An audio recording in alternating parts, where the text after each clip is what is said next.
My name is Matthew, and today we're walking you around this outstanding Mclaren 540C. And we know, I think everybody knows that McLaren call this their entry-level supercar, but it is a supercar in every sense of the word. We've got an 80-kilogram monocell 2 carbon fiber tub, so the chassis of the car is made purely of carbon fiber and weighs just 80 kilos, making this the lightest supercar in its class when it was launched. And we've got 533 brake horsepower coming out of the 3.8-litre twin-turbocharged V8 behind the driver's and passenger's seat. This particular example, 27,000 miles from new, finished in Mclaren white with dark palladium accents throughout and a beautiful interior. It is two-tone Alcantara, so it's black and apex red inside with a leather dashboard and Alcantara headlining. It really is an outstanding looking vehicle. Now, let's get into the video and run you through some of the features. And I do love the design language of McLaren's. I think they don't look like any other brand, and I think that is important.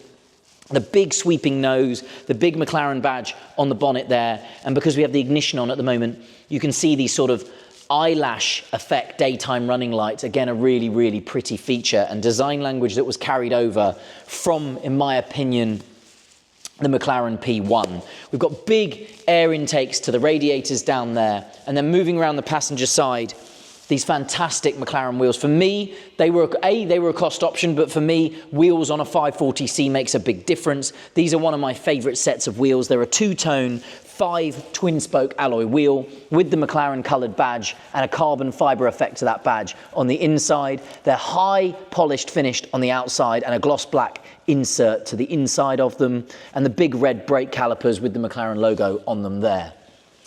And here, moving down the passenger side, we move into some more exotic materials. Carbon fiber, McLaren carbon fiber mirror casings, which I do think are really pretty. And then if you come down the side of the car, you'll see what I was talking about, that dark palladium, which is like a dark grey finish. And that runs through all of these open sections of the door. So in here, this is all painted, and it runs through all of this open section of the door. The big air scoops for the radiator intakes, and these doors open in a really cool way. They've got a little subtle button underneath here, and they open a bit like a Lamborghini, although McLaren will say it's very McLaren. And then we open the doors, and the insides of the doors themselves, so if the cameraman wants to come round, are also finished in that palladium, that dark palladium.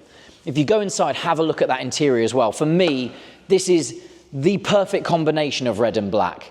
We've got accents of apex red running on the lower sections of the dashboard and through the inserts on the seats, and then black Alcantara and leather everywhere else. And I love that floating dashboard in the middle there where the sat-nav and multimedia functions are all built into. I think the design of the interior, again, nothing like anything else in its class. These do stand apart. And now I'll shut the door and we'll move round the back of this car. So as we get to the back of the car, some nice features, a carbon fiber rear wing fitted here, and that dark palladium theme running all across the engine cover. And it is nice, the engine cover is open and exposed, so you can see the top of that V8 through the grills across the back of the engine cover there.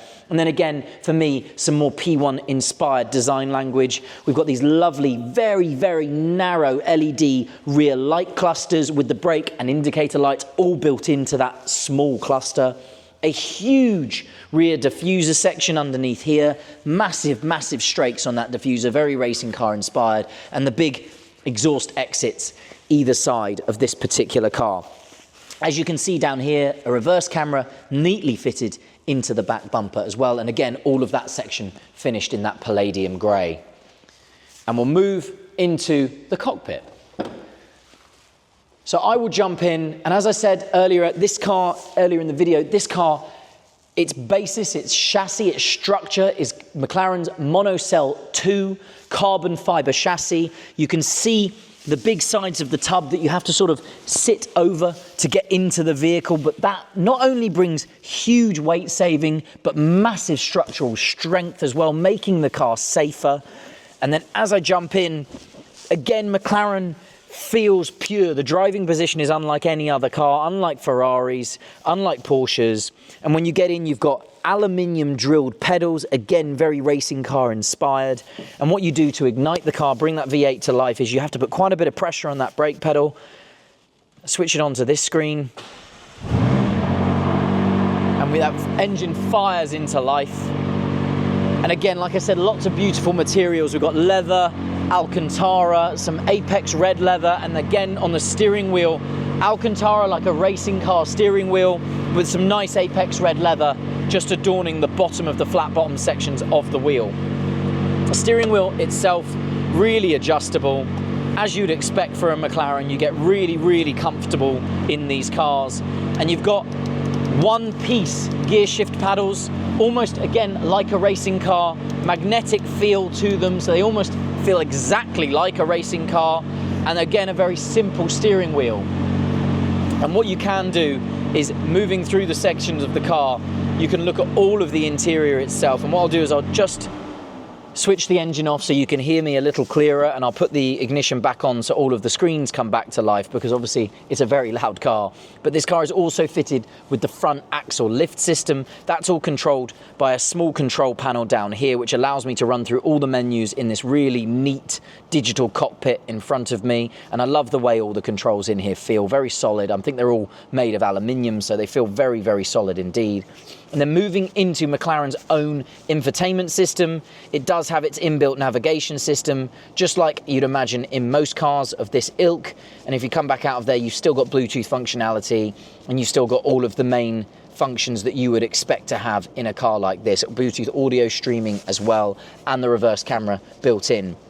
All your drive controls and gearbox controls, so you can adjust chassis and gearbox and drivetrain, all come through these toggle switches, very neatly fitted down in this center console, and all your drive buttons, because as you can imagine, it is a twin clutch gearbox, so you only have drive, neutral and reverse. Everything else is done through those paddle shifters. And again, because of that carbon tub, you get loads of space in here. So lots of cup holders, lots of space through the center of the car, a lovely little cubby holder in between the two seats itself, and quite a large shelf behind me as well. So if you are traveling on a weekend away, you do have that extra space that you can use in the back of the car. I will jump out now and summarize this fantastic supercar. So like I said at the beginning of the video, McLaren, or the world, believe this is the entry-level supercar. Do not be fooled. It is a 3.5 second to 60 mile an hour vehicle. It is a serious, serious supercar. And again, look at the way it sits. It sits and looks every bit the supercar that it genuinely is. My name is Matthew. I hope this video has helped. Thanks for watching.